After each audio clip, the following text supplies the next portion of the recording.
नमस्कार, मैं हूं आपके साथ शिप्रा झा। केंद्र सरकार ने सरकारी कर्मचारियों के लिए एक अच्छी खबर दी है। सरकार ने महंगाई भत्ता यानी कि डीए और पेंशनरों के लिए महंगाई राहत यानी डीआर में 2% की बढ़ोतरी को मंजूरी दे दी है।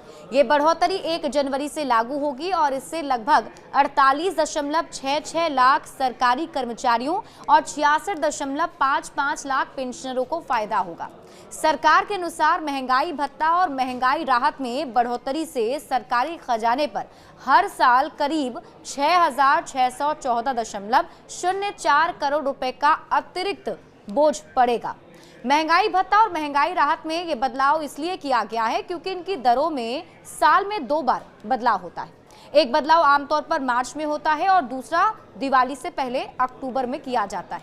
अब आपके मन में ये सवाल उठ रहा होगा कि आखिर ये बढ़ोतरी हुई है तो आपकी सैलरी कितनी बढ़ जाएगी। देखिए, इस बार महंगाई भत्ते में 2% की बढ़ोतरी हुई है और ये बढ़ोतरी औद्योगिक श्रमिकों के लिए उपभोक्ता मूल्य सूचकांक के आधार पर महंगाई को ध्यान में रखकर की गई है। इस साल महंगाई पिछले साल के मुकाबले कम रही और पिछले साल अक्टूबर में महंगाई भत्ते में 3% और मार्च में 4% की बढ़ोतरी हुई थी। पिछले साल की अगर हम बात करें तो पिछले साल अक्टूबर में 3% की बढ़ोतरी के बाद महंगाई भत्ता बेसिक सैलरी का 53% हो गया था।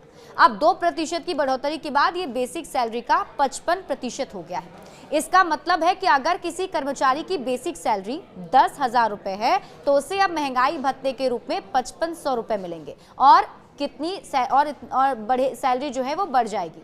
देखिए, सरकार ने 8वां वेतन आयोग भी बनाया है और इसे सरकार ने जनवरी में ही मंजूरी दे दी थी। ये आयोग सरकारी कर्मचारियों की सैलरी और भत्तों में बदलाव करने के बाद बनाया गया है।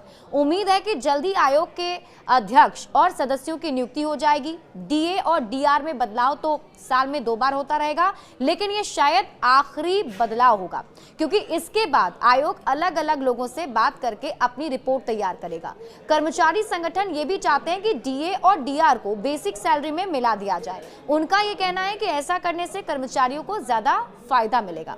अगर हम पहले के नियम की बात करें, मतलब पहले क्या नियम था, तो उसके मुताबिक 5वें वेतन आयोग के समय ये नियम था कि जब डीए 50% से ज्यादा हो जाएगा तो उसे बेसिक सैलरी में मिला दिया जाएगा। सरकार ने साल 2004 में ऐसा भी किया था, लेकिन बाद में 6ठे और 7वें वेतन आयोग में इस नियम को बंद कर दिया गया।